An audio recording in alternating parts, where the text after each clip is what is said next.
Hello everyone and welcome back to another episode of No Huddle with Zach Arndt. And today we're going to be taking a look at the Tennessee Volunteers, giving a preview for this upcoming 2022 college football season. Tennessee, one of my favorite teams to watch in all of college football. The way they play, their fans, the energy around the program, it's at an all-time high right now. Josh Heupel's got this program booming, along with offensive coordinator Alex Gauch and defensive coordinator Tim Banks. This program is on the rise. Last season they went 7-6. Josh Heupel totally turned this program around last year. They're must-see TV now. Recruiting's going straight up.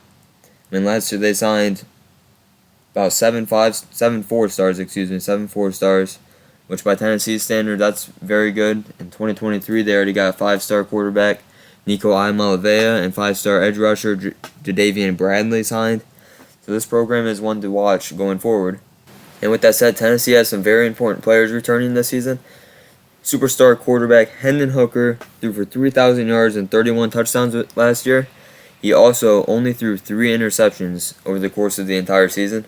Wide receiver Cedric Tillman, one of the best wide receivers in the SEC. He had 3 touchdowns in their bowl win in the Music City Bowl over Purdue, which was an absolute shootout. They won that game. Or they lost that game 48-45. So Purdue did edge out Tennessee in that game for the win. Jeremy Banks at linebacker had 128 tackles last year in the middle of that Tennessee defense. They did have some key losses though on defense. Theo Jackson, the safety, he had 78 tackles and 9 tackles for loss. Defensive tackle Matthew Butler, one of the best run stoppers in the conference, 8.5 tackles to go with 5 sacks. They lost Velus Jones Jr. at wide receiver, 62 catches last year with 800 yards receiving. And a player I want to talk about that they got in the transfer portal, former 5-star athlete Brew McCoy from USC. He's not getting talked about a lot right now. Obviously, he hasn't played. He wasn't very productive in his final seasons with USC. Here's a guy going to an offense. They like to throw the ball around. That's just a name I want to throw out there. Not many people are going to be watching him, but keep an eye out for Brew McCoy.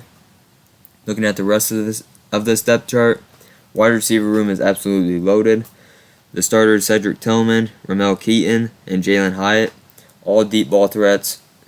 Hendon Hooker's launching the ball down the field. There's 3 guys right there that can all go get it. Offensive line's going to be really solid. They return 4. Darnell Wright, Jerome Carvin, Cooper Mays, and Javonte Spraggins.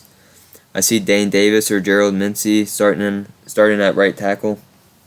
Then at tight end, you have Jacob Warren and Princeton Fant battling for the starting job. I see both of them playing a lot this year. Quarterback, Hendon Hooker, obvious starter, but they do have a solid backup in Joe Milton, who's also a senior.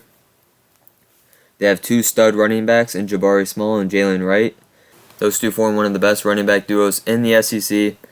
Looking at the defense, they have a stacked defensive line. Tyler Barron, Latrell Bumphus, and Omari Thomas.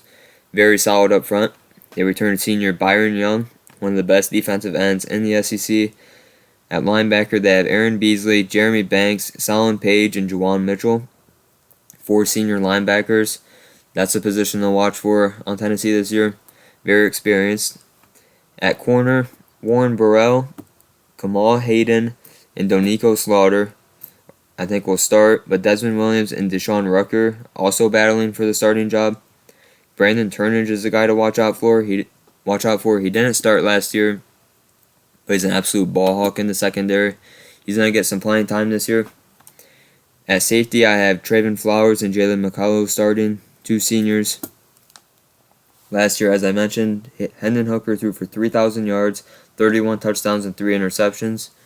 Jabari Small ran for 800 yards and 9 touchdowns, and Jalen Wright ran for 400 yards and 4 touchdowns. Cedric Tillman last year caught 64 passes for over 1,000 yards, 17-yard average on catches, and 12 total touchdowns. Jalen Hyatt's returning. He had 2 touchdowns last year, 200 receiving yards. Looking at some team stats. Field position, Tennessee was top 25. Offensive explosive plays, they ranked 21st. Offensive efficiency, 47.8%, which was good for 20th in the country. Turnover margin, they were within the top 50, so a solid season. They finished at 38th. Scoring, they were top 10 nationally in scoring. They scored 40 points per game. They ran for 217 yards per game, which was 11th. They threw for 260 yards per game, ranked 40th, and then they averaged 475 total yards per game, which was good for 9th in the country. Defensive-wise, that needs to get fixed a little bit. They let up 280 passing yards per game, which was good for 122nd in the nation. And they allowed over 420 yards per game, which was good for 100th in the country. Those stats were good for a 7-6 record last season, 4-4 in the SEC. They did lose their bowl game to Purdue. They lost to Georgia 41-17, but that was probably Georgia's biggest test, one of their biggest tests last year.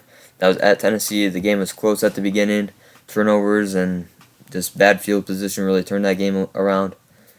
Looking ahead to 2022, they start the year off with Ball State. Easy win at Pitt. That's going to be a battle. I have Tennessee going in there and getting that win in week 2. They play Akron, which would be a win, putting them at 3-0. Then I have them starting the year 4-0, beating Florida in Tennessee, followed up with a back-to-back game stretch of LSU and Alabama. I don't think Tennessee is going to win either of those, but I do think they'll follow up those losses with wins against Tennessee, Martin, and Kentucky. They go to Georgia this year. I think that's a loss. They'll beat Missouri. At South Carolina, that's a trap game. I do think South Carolina is going to win that game.